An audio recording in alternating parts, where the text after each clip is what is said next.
Hello, friends. Today we will be dissecting the plot of the biographical drama titled A Dangerous Method. Zurich, Switzerland, August 17, 1904. Sabina Spielrein, a Russian Jewess who is going through the last stage of hysteria, is taken to a psychiatric hospital. She is soon met by Carl Gustav Jung, a young and talented psychiatrist inspired by the work of Sigmund Freud. He is genuinely fascinated by the greatest psychoanalyst and decides to try one of Freud's methods, in which the psychologist will treat the patient with long and frank conversations. During the first meeting, Sabina admits that she is unable to control her own body because of the constant violence against her. In a terrifying dream, the woman sees her father's hand. Jung shares his first impressions of the new patient with his wife, but the only thing she is interested in is another pregnancy and an attempt to give birth to a boy. At the second meeting, Sabina talks about her dreams and bizarre coincidences occurring in real life. Jung does not believe in coincidences and is mystically inclined, but at the same time reacts with a certain skepticism. When a woman drops her cape, he helps to pick it up, but in doing so frightens Sabine. A couple days later, Jung leaves on a business trip and the woman begins to go mad with homesickness. She plays with food and bathes in the swamp, only to attract unnecessary attention from the staff and the director of the mental institution. Sabina is forced to take a bath by force, which eventually calms her down. Upon returning from a business trip, Jung visits the patient and offers to work with her. His wife becomes his assistant and the guinea pig for the psychological test, answering associative questions. Sabina shows an extraordinary ability and passion for psychiatry, so she easily makes a psychological portrait of Emma and realizes that it is the wife of the psychotherapist. A few weeks later, Emma gives birth to a daughter and apologizes to her husband for her inability to bear an heir. She is very rich and provides her spouse with everything, but cannot give him a son. Jung begins to spend more time with his family, thinking less about work. During subsequent sessions, Sabina talks about bizarre dreams and mystical beings. She also confesses that physical punishment and spankings arouse her arousal and sexual desires. From an early age, she had experienced the pleasure of punishment and would do anything to feel it again. 2 years later, Jung arrives in Austria to meet Freud in person. The young psychotherapist relates an interesting case of Sabina and receives the first valuable advice from the more eminent doctor. Freud interprets any clinical case as having sexual overtones, which Jung finds not always appropriate. After all, people are driven not only by desire, but also by fear, anger, and other feelings. In the evening, Jung shares his innermost secrets and dreams, but Freud finds a logical explanation for them, convincing his pupil that this is the only correct option. A little later, Jung shares his opinion with Sabina, and it seems to him that she is the only person who understands him. The girl becomes a former patient and goes to university herself to become a psychologist. She has a bright future, so Jung cares about her opinion. Sabina believes that everything cannot be reduced to the sexual sphere and tells him about a dream, which soon comes true for Jung. This spurs him on, and he begins to interpret random events in a mystical way. Freud writes Jung a letter and asks him to take over the treatment of his first pupil, Otto Gross. He is a wonderful man and has been a good specialist in the past, but is too obsessed with problems related to his intimate life. Otto thinks and talks exclusively about intimate entertainment and his many mistresses. He seduced all his patients and does not regret it, suggesting that Jung do the same with Sabine.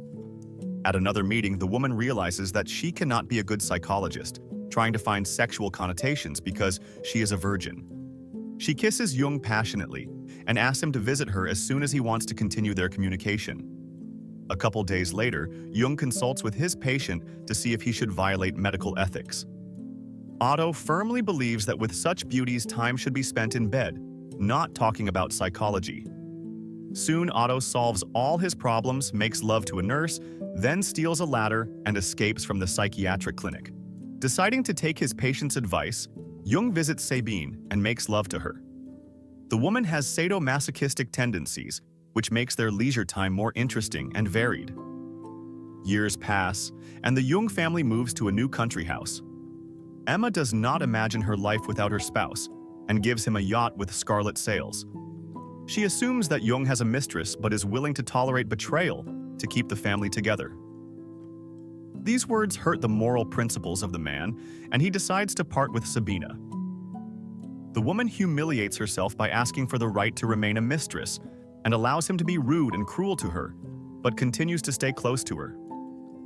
Sometime later, Jung and Freud meet again to share their views on psychology. Freud is adamant that all complexes and illnesses are related to sexual experience and its interpretation. Jung pays attention to odd details and increasingly says that any randomness is a pattern that man has failed to grasp. He focuses on feelings, dreams, and the mystical component of human life, realizing that not everything is so unambiguous and the world of psychology cannot hang on one nail. Freud is afraid of bold theories because scientists may laugh at him, and he is not ready to risk his reputation. Angry at the stubborn therapist, Jung takes out his anger on Sabina, spanking the submissive mistress, ready to fulfill any dirty desire. A little later, Jung and Freud try to reconcile, working on a new patient and coming to a common decision regarding her diagnosis. During a boat trip, Freud reports that he has received a letter informing him that Jung is making love to his patient. The student denies this fact, and then breaks up with Sabina, fearing to be exposed and dishonored.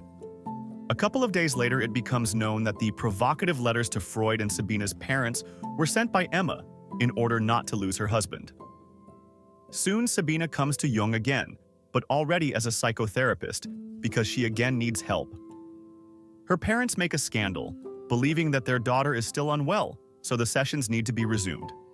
Sabina is refused affection, which hurts Jung, and runs away from his office, having paid for the appointment.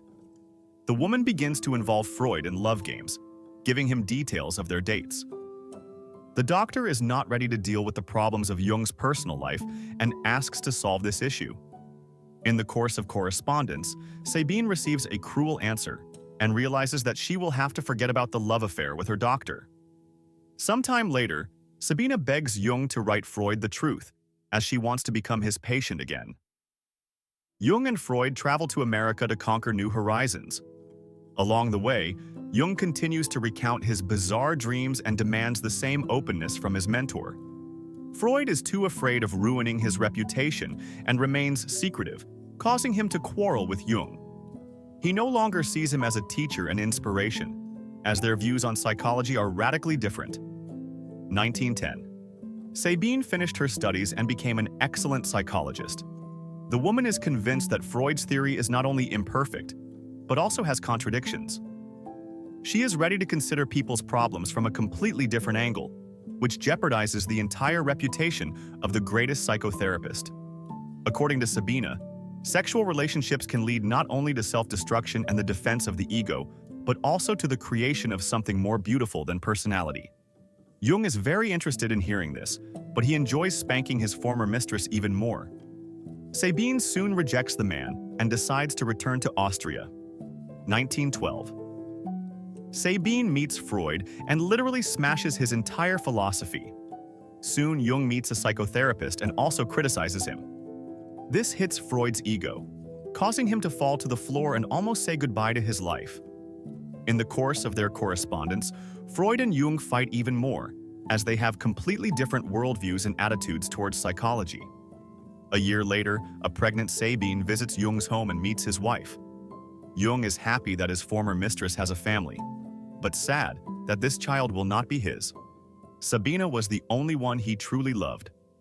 During the conversation, Jung recounts an eerie dream in which he saw a bloody avalanche enveloping all of Europe. Sabina does not understand the meaning of these words, although she connects his dreams with mysticism. Soon, she leaves for Russia, and in 1914, the First World War begins. Otto lost his life to starvation in Berlin in 1919.